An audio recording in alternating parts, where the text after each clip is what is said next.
বিশ্বে 200 কোটি মুসলমান, এটা কিসের কিতাবে পাওয়া যায়? ভূগোলের কিতাব। আর ভূগোল লেখক তো হিন্দু হইতে পারে, বৌদ্ধ হইতে পারে, খ্রিস্টান হইতে পারে, ও তো একজন নাস্তিকও হইতে পারে না? ও বই বেচার কাম। আর ও কি কোরআন হাদিস দেখে আপনাকে এই ভূগোলের বই লিখে দিয়েছে নাকি? হ্যাঁ, এই যে বাংলাদেশে যে মুসলমান আমরা আছি, বাংলাদেশে মুসলমান কত পার্সেন্ট? 90%। আর 10% কি বলেন না? সব ফেরেশতার দল নাকি? 10% এরা ফেরেশতা। মুসলমান হলো 90% আর 10% সব ফেরেশতা নাকি? কি বলেন? বিভিন্ন ধর্মাবলম্বী, তার মানে মুসলমান না, তারা অমুসলিম, তাই না? কিন্তু আমাদের বাংলাদেশে এই যে 90% মুসলমানকে শাসন করছে কারা? এই 10% ফেরেশতারা। আপনার বলতে খারাপ লাগছে তো, এরা যে কি এটা বলতেও তো খারাপ লাগতেছে আপনাকে, তাই না? ফেরেশতা বললে ভালো হয় নাকি? খুশি হবে তারা? 90%কে কান ধরে উঠা বসা করাইতেছে কারা? 10%। কি বুঝলেন আপনি? কি বুঝলেন? মসজিদুল হারামের খতিবের কথা ঠিক আছে? আরে যদি সত্যি 90% মুসলমান হতো, কিসের? সহি আকীদা ও মানহাজের মানদণ্ডে, সহি আকীদা এবং মানহাজের মানদণ্ডে যদি সত্যিকার 90% মুসলমান হইতো, কোনো ভোটাভুটি লাগতো না, কোরআন সংবিধান থাকতো এই দেশের, ভোটাভুটি লাগতো না। কে ভোটাভুটি করতে আসবে? 10% বলবে যে আমরা ভোটাভুটি করবো, নির্বাচন করব। 10% লোক আসতো? ওরা তো ভোটেই আসতো না, আসতো নির্বাচনে আসতো না। না, আমাদের এখানে আসার দরকার কি? 90% মুসলমান, ওদের যা কিতাব আছে, ওদের কোরআন আছে, হাদিস আছে, এগুলো হলো তাদের সংবিধান, এগুলো বলতো, তাই না? ভোটে আসতো। এখন মুসলমান 90% এড়াই যাইতে সাহস পায় না। কোন বেইজ্জতি হয়? হেরে যাব, পরাজিত হব। হ্যাঁ, পরাজিত হবেন, অবশ্যই পরাজিত হওয়া দরকার, উচিত।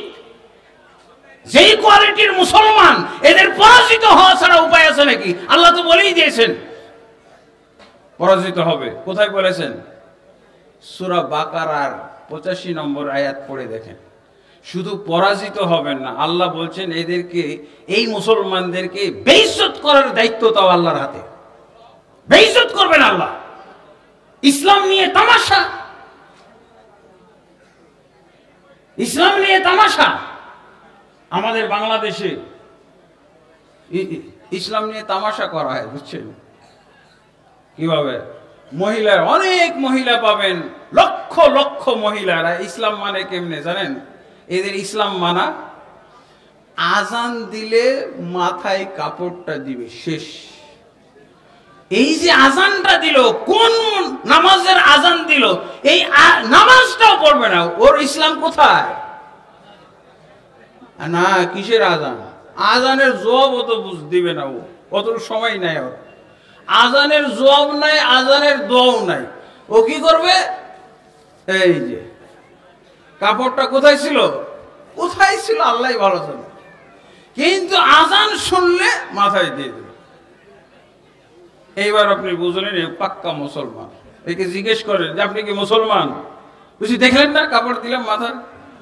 আজান শোনার সাথে সাথেই তো আমি কাপড় দিছি, বুঝলেন না আপনি মুসলমান? এই হলো মুসলমান। এতটুকু ইসলাম। মসজিদুল হারামের খতিব কি এমনি বলছে নাকি? আর এই দেশে 98% মাত্র বেনামাজি। আকীদার মানদণ্ডে যাচাই করতে গেলে মসজিদুল হারামের খতিব, আকীদাটা আরো জটিল বিষয়, আরো সূক্ষ্ম বিষয়। আকীদার বিষয় হলো ফাউন্ডেশন। আপনার ফাউন্ডেশন নাই, আপনি 10 তলা বিল্ডিং উঠেছেন, আগে আপনাকে মরতে হবে। এই বিল্ডিং এ চাপা পড়ে কে মরবে?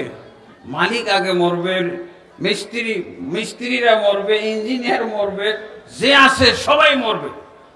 কিন্তু মরার কারবার। ফাউন্ডেশন বিহীন বিল্ডিং উঠাবেন, আপনার জন্যই হলো এটা বিপজ্জনক, এটা আত্মঘাতী কাম। আমরা এরকম আকীদা নেই, আমাদের ইসলাম আছে। আবার কেউ কেউ টিটকারি করে, এরা খালি আকীদাই বুঝে। আপনি কিচ্ছু না বুঝে আকীদা বুঝলেও তো চলতো। আল্লাহ বলছেন না, যদি কারো তাওহীদ ঠিক থাকে, আকীদা ঠিক থাকে, হ্যাঁ, শিরক না থাকে, কুফরি না থাকে, নিফাক না থাকে, এরপরে যদি আপনার পাপগুলো গোটা আসমান জমিনের এই ফাঁকা জায়গা পুরো যদি ভরে ফেলেন, এরপরও আল্লাহ তাবারক ওয়া তাআলা আপনাকে ক্ষমা দান করবেন, আপনাকে জান্নাতে দিবেন। আল্লাহু আকবার। এর নাম হলো আকীদা। এই জন্য আমরা এই যে সহিহ আকীদার কথা বলেছি, সহিহ আকীদা বলার কারণ কি? বাতিল আকীদাও আছে, বাতিল আকীদা আছে না? হ্যাঁ, আল্লাহ সম্পর্কে কত বাতিল আকীদা আমরা জানি।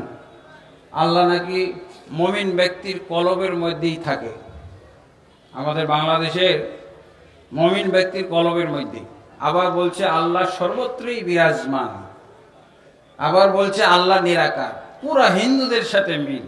আল্লাহ নিরাকার আর মুমিন আর আল্লাহ সর্বত্র বিরাজমান, এই আকীদায় আল্লাহ সম্পর্কে এই আকীদায় হুবহু হিন্দুদের সাথে একেবারে 100% মিল, 100% মিল, এক চুরো এদিক ওদিক না। আপনি জিজ্ঞেস করেন, আমার কাছে বহু হিন্দু মুসলমানও হয়েছে আলহামদুলিল্লাহ। বিরল একটা এক শিখ ধর্মের লোকও মুসলমান হয়েছে। তা আমার কৌতূহল হলো, এই শিখ ধর্মের লোকটাকে জিজ্ঞেস করি, এই তোমাদের আকীদাটা কি আল্লাহ সম্পর্কে? বলছে আল্লাহ নিরাকার, সর্বত্র বিরাজমান। শিখ ধর্মের লোক। আর আমাদের মুফতিদেরও আকীদা এটাই, মুফতি মুহাদ্দিসদের আকীদা। ওরা একটু বলে যে না, এইটা হলো আহলে সুন্নাহ ওয়াল জামাত মাতুরিদি আশারি। বুঝেছেন? এই যে এই আবল তাবল বলে কি লাভ, কি হলো? হিন্দু আকীদা বলো, সোজা কথা, এটা হিন্দু আকীদা। কিসের মাতুরিদি আশারি মাশারি? হ্যাঁ, কিসের আশারি মাশারি? এই পর্যন্ত এই মুফতিগুলো আর রহমান আলাল আরশি ইস্তাওয়া এইটার তরজমা করতে পারে না। বুঝছেন? আর রহমান আলাল আরশি ইস্তাওয়ার তরজমা কি? রহমান আরশের উপরে সমুন্নত, রহমান আরশের উপরে উঠেছেন, রহমান আরশের উপরে বিরাজমান, ইত্যাদি। রহমান আরশের উপরে অবস্থানরত। আবার এরা বলে আমরা নাকি আরশের ভিতরে, লেপের মতো ভিতরে নাকি থাকি। আরশটাকে লেপ, আমাদের কথার অপব্যাখ্যা করে, কোরআনের অপব্যাখ্যা, হাদিসের অপব্যাখ্যা, আর আমাদের বক্তব্যের অপব্যাখ্যা আছে।